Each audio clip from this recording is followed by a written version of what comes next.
Dans ce journal, 17 nouveaux professeurs agrégés en sciences de la santé pour le Burkina Faso. Une nouvelle cuvée de spécialistes qui renforce la médecine burkinabé pour la prise en charge efficiente des malades. C'est le temps des moissons et dans ce journal, nous faisons un tour à l'est et dans la boucle du Moun pour prendre des nouvelles des récoltes. L'ONG Maristop International souffle ses 40 bougies cette année. L'organisation qui œuvre pour la promotion de la santé sexuelle et reproductive a créé une filiale au Burkina Faso depuis 2009 et c'est la directrice des programmes de Maristop Burkina qui est l'invitée de ce Midi Magazine pour parler des activités au programme de la célébration de cet anniversaire. Bonjour Heidi Brown. Bonjour. Et bienvenue sur le plateau du Midi Magazine de ce samedi. Bonjour à tous, merci de nous rejoindre pour les actualités de la mi-journée sur la télévision du Burkina. Un excellent appétit si vous êtes à table. Ils sont rentrés de Dakar jeudi et vendredi dernier où ils ont réussi au concours d'agrégation du Conseil africain et malgache pour l'enseignement supérieur. Les nouveaux professeurs agrégés en sciences de la santé sont au nombre de 17 et avec cette nouvelle cuvée de spécialistes, c'est la médecine burkinabé qui se renforce pour la prise en charge efficiente des malades. Nous les découvrons avec Nyarki Teda. À 32 ans, Ibrahim Alain Traoré devient professeur agrégé. Anesthésiste réanimateur et major de son jury, il est de la cuvée des tout nouveaux professeurs agrégés burkinabés en sciences de la santé arrivés de Dakar. Partis au nombre de 19 dans la capitale sénégalaise, 17 ont été jugés dignes de revêtir désormais la toge des professeurs de faculté des sciences de la santé. Et là, on revient avec un sentiment de fierté, de travail accompli. Et on se dit qu'il y a encore beaucoup de choses à faire pour essayer d'améliorer la qualité des soins dans nos différentes spécialités. Nous sommes outillés pour être vraiment efficaces davantage pour notre pays et pour l'encadrement des étudiants en médecine. C'est un travail relativement long et qui a besoin d'être soutenu. Soutenu d'abord par les institutions auxquelles nous exprimons toute notre reconnaissance et notre gratitude. 90%, c'est le taux de succès pour le Burkina à ses 18e concours d'agrégation du Conseil africain et malgache pour l'enseignement supérieur CAMES au profit de la santé. 200 candidats de 19 pays étaient au starting block et le Burkina s'est bien identifié au dire des encadreurs qui se réjouissent des résultats engrangés. Alors nous sommes très honorés de ce taux de succès. Il faut dire que le Burkina Faso s'est toujours distingué par la qualité des enseignants que nous présentons aux différents concours du CAMES. Et encore aujourd'hui, c'est 17 professeurs que nous avons accueillis et qui vont venir aider à la prise en charge des patients au niveau de nos structures hospitalières, mais aussi contribuer à l'enseignement dans les différentes universités. Le Burkina Faso revient avec au moins 5 majors. Donc vous voyez que dans les disciplines, au sein des jurys, vous avez des disciplines. Et il y a plusieurs pays qui compétissent dans la même discipline. Et le Burkina Faso s'est toujours distingué et nous avons ramené que des majors. Les lauréats accueillis ce jour dans une ferveur sont issus de l'université Ouaga 1, professeur Joseph Kizerbo, et l'ISA, l'Institut supérieur de la santé de Bobo-Dioulasso. L'ONG Maristop International, elle intervient sur le terrain de la santé sexuelle et de reproduction depuis 40 ans. Et Maristop Burkina, qui a ouvert ses portes en 2009, organise une série d'activités dans le cadre de la célébration de ce 40e anniversaire, des activités qui se déroulent depuis le 9 novembre et cela jusqu'au 22 novembre. Et nous recevons sur notre plateau la directrice de programme de Maristop Burkina, Heidi Brown. Bonjour Heidi. Bonjour.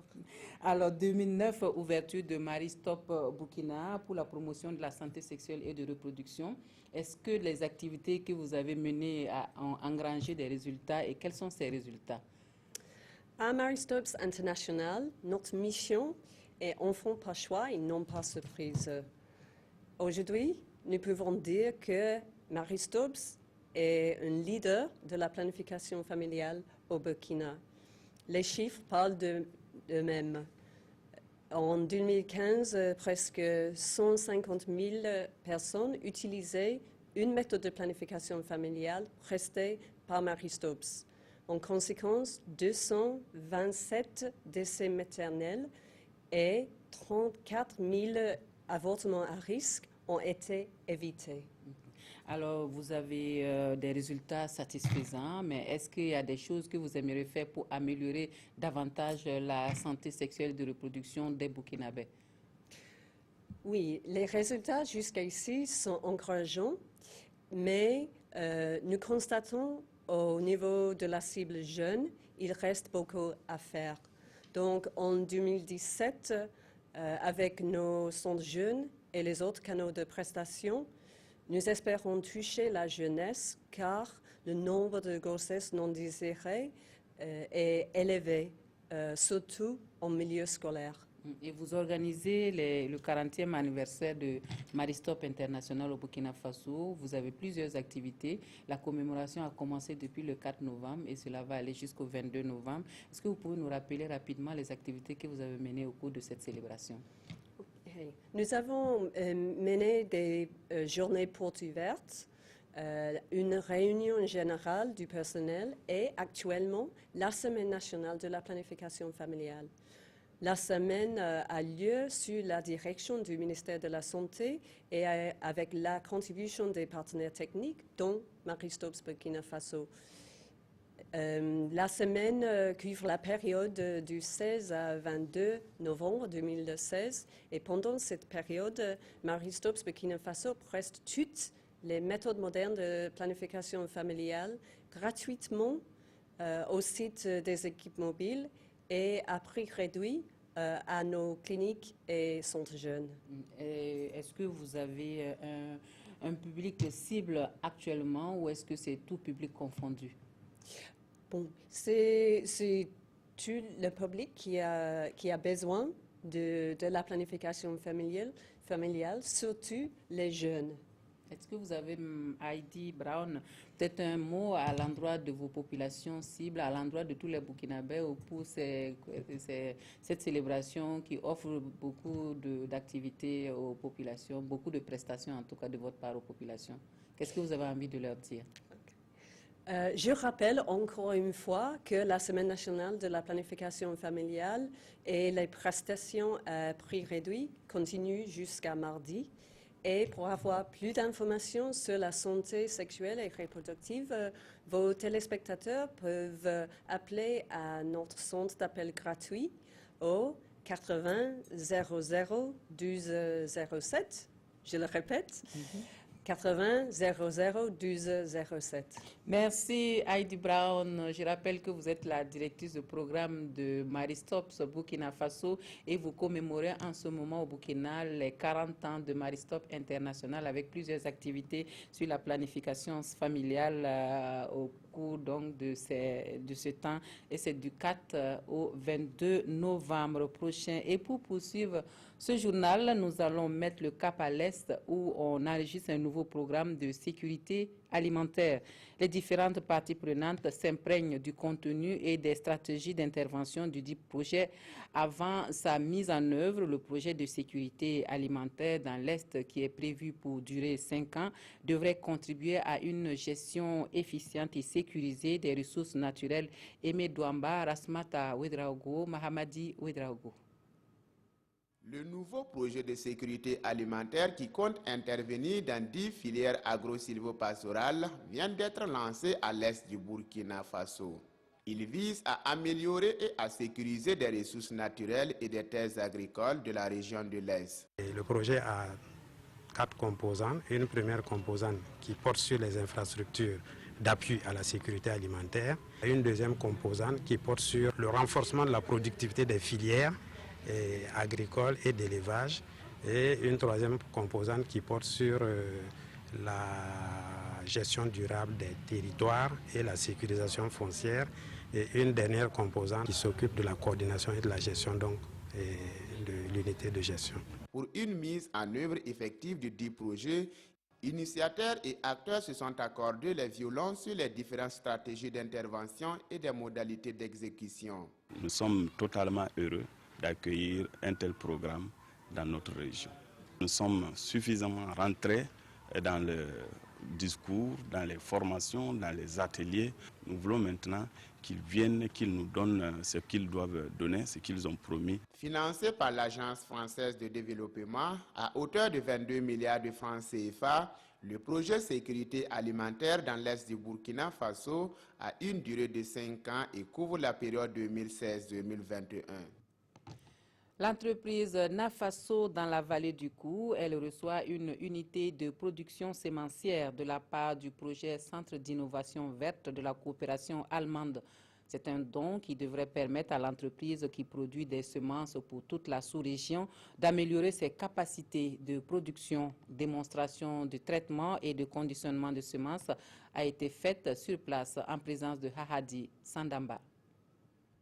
C'est une unité mobile de traitement et de conditionnement des semences qui est présentée ici aux entrepreneurs sémenciers et producteurs agricoles venus du Bénin, du Ghana, du Mali, du Nigeria, du Togo et bien entendu du Burkina Faso. Un appareil qui sert à nettoyer, à calibrer et à trier les semences agricoles. Et pour cette séance de démonstration, c'est du sésame qui a été traité et conditionné à des fins de semences. Une technologie rendue disponible grâce à la coopération allemande via le ProCiv, le projet Centre d'innovation verte. On a vu que le Burkina Faso est capable de produire un riz de qualité, compétitif avec les importations. Pour ça, il faut maîtriser toute la chaîne. Et au cœur, il y a la question des semences. Seulement les semences saines produisent aussi un riz paddy de qualité. Technologie de dernière génération en la matière, l'unité est à la disposition de l'entreprise de production sémencière Nafaso de Burkina Faso. Nous avons eu à traiter des semences et nous l'avons remis effectivement dans cette machine et nous avons vu des déchets sortir qui nous ont vraiment surpris. Parce que quand on l'avait traité, on ne voyait rien.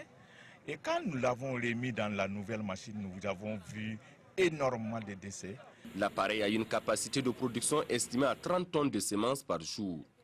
Une production qui pourra satisfaire aux besoins en semences de la sous-région. Mais avant cette démonstration, les différents participants ont eu une séance de partage d'expérience en matière de production sémencière. Les récoltes s'annoncent très bonnes dans la région de l'Est en dépit de l'installation tardive des pluies. Les paquets technologiques agricoles y sont pour beaucoup dans cette moisson abondante. À Wabwadi, Larba Sinabou, producteur moderne, affirme que sa famille mangera à sa faim jusqu'à la saison nouvelle. Nous suivons Alassane Kendrebogo et Mahamadi Ouedraogo. Nous sommes chez Larba Sinabou, un agriculteur de Wabwadi dans la commune de Bogandé à l'est du Burkina. Son quotidien en cette période de récolte, s'occuper de ses animaux et de ses travaux champêtres.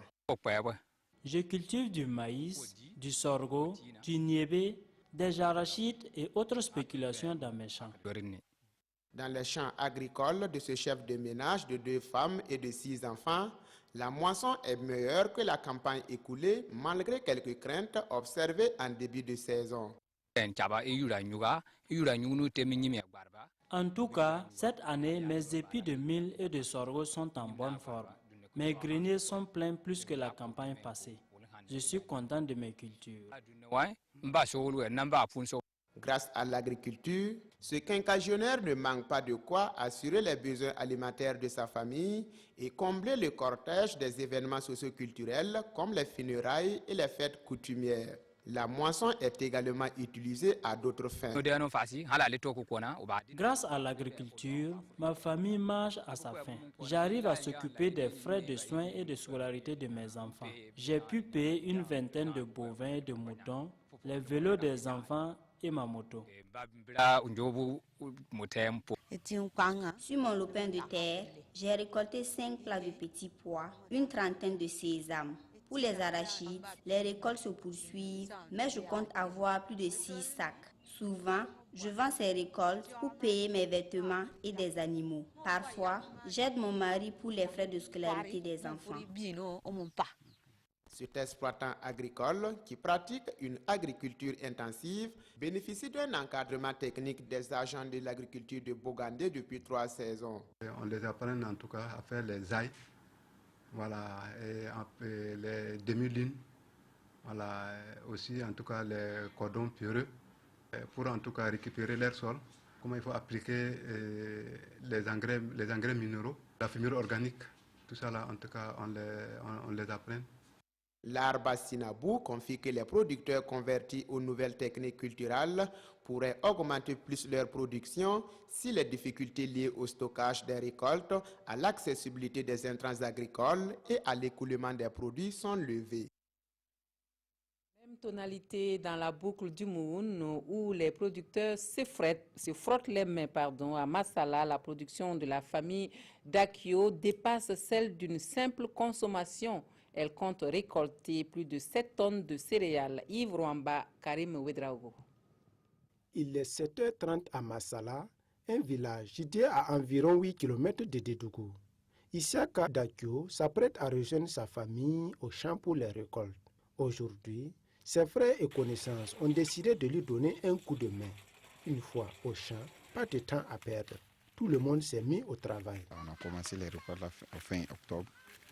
Donc, on quittait la maison, au plus tard c'était 7h30.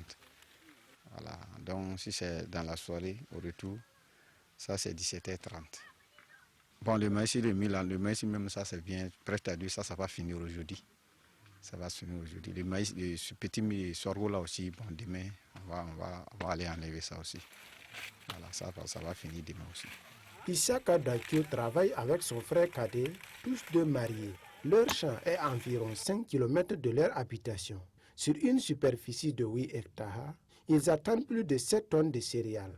De quoi donner un sourire aux lèvres. La saison de cette année, en tout cas, dès qu'ils ont commencé, il y a eu des inondations. Voilà, bon, vers chez nous, bon, il y a des côtés, sur mon champ de coton en tout cas, il y a eu une inondation là-bas. Mais si c'est au niveau des maïs et sorgho et sésame là, bon, en tout cas, là-bas, il n'y a pas de problème. Ça a bien donné. Donc, quant au maïs, en tout cas, bon, comme la pluie, bon, c'est un peu, ça c'est bien donné. Il tire vers 120. C'est ce que j'estime. 120 sacs. Voilà, sur les sacs de 50 boîtes. Voilà, parce que j'ai déjà fait passer quoi. Voilà, donc, si c'est le sorgho là, ça va, ça peut vouloir les 18 sacs. Voilà, et le sésame, 4 sacs. La famille Dakio ne cultive pas uniquement pour consommer. Et c'est au mois de mai, à l'approche de l'hivernage, qu'elle procède à la vente. Mais avant, il faudra bien conserver ses céréales. Bon, le sésame, c'est pour vendre, et puis le mil aussi. Bon, pourtant, bon, le maïs qu'on a fait là, bon, on ne peut pas tout manger, quoi. Donc, il y aura un stock, on va vendre. Le mil, en tout cas, c'est pour vendre. Si on fait le mil, c'est pour vendre. Voilà. C'est comme ça. Le sésame aussi, c'est pareil, ça c'est pour vendre aussi. C'est peut-être, tu vois, le mil même, c'est pas un peu chiché. Bon, comme tu es trop pressé, tu bats ça, tu mets dans les sacs. En tout cas, 2 ou 3 mois comme ça va commencer à se gâter. Voilà, sinon c'est comme ça. Si tu veux pas mettre de produit en tout cas, il faut laisser ça chicher lui-même avant de battre et puis avant de mettre dans les sacs. La boucle de Mouhoun, grenier du Burkina, atteint une production céréalière de plus de 896 000 tonnes cette saison. Autre point de l'actualité, à Ouagadougou, le syndicat national des commerçants du Burkina se réjouit de sa participation aux élections consulaires et lance un appel aux candidats à la présidence de la Chambre de commerce. Le Sinakombe souhaite un président capable de répondre aux aspirations de toutes les composantes de la Chambre de commerce, des souhaits exprimés au cours d'une conférence de presse animée hier par le syndicat Frédéric Étienne Bassenga. Avec 44 élus consulaires issus de ces rangs, le Sinakombe, le syndicat national des commerçants du Burkina, se réjouit des résultats obtenus lors des élections consulaires de la Chambre de commerce. À cette conférence de presse, le syndicat a d'abord tenu à féliciter et encourager ses membres qui ont donné de leur temps pour se présenter à ces élections avant de dire ce qu'il attend du nouveau président de la Chambre de commerce. Nous voulons des gens qui vont oser importer la technologie, travailler à ce que le développement à la base soit une réalité. C'est ces personnes-là que nous voulons. Aujourd'hui, nous ne devons pas être à mesure d'importer rien que des engins. Tous les jours, on importe, on importe. On ne veut plus importer, on veut fabriquer. C'est ça qu'on veut. Si quelqu'un peut fabriquer, c'est lui on veut. Aller importer, ça ne résout pas le problème d'une économie. On va être toujours derrière. Donc, on veut transformer, on veut produire, on veut consommer. Le Sinakombe veut à la présidence de la Chambre de commerce un homme audacieux et courageux qui va booster le développement socio-économique du Burkina. Pour lui, la Chambre de commerce est un outil dont les dirigeants devraient être capables de prendre en compte l'ensemble des préoccupations des différentes entités qui la composent. Le prochain salon professionnel Africa Global Telecom Business Meeting Africa GTBM se tiendra du 24 au 26 novembre prochain sur le site du CAO à Ouagadougou. Les organisateurs ont rencontré les hommes de médias pour le point des préparatifs et sur les enjeux du salon. Des précisions avec Kwale Nebie, Mariam Dao et Tanga Kafando. Après le rendez-vous manqué de 2014, la première édition du salon professionnel Africa Global Telecom Business Meeting est prévue du 24 au 26 novembre prochain au CAO. Un salon qui a pour ambition de créer un cadre d'échange entre les acteurs du secteur des télécommunications et des technologies de l'information et de la communication de l'Afrique et du reste du monde. Notre objectif global, c'est d'installer à Ouagadougou un salon de référence pour l'Afrique, un salon de référence où des entreprises dans le domaine des TIC, comme Google, comme Apple, qui sont des leaders de rang mondial, viennent à Ouagadougou pour lancer par exemple des produits qui concernent l'Afrique.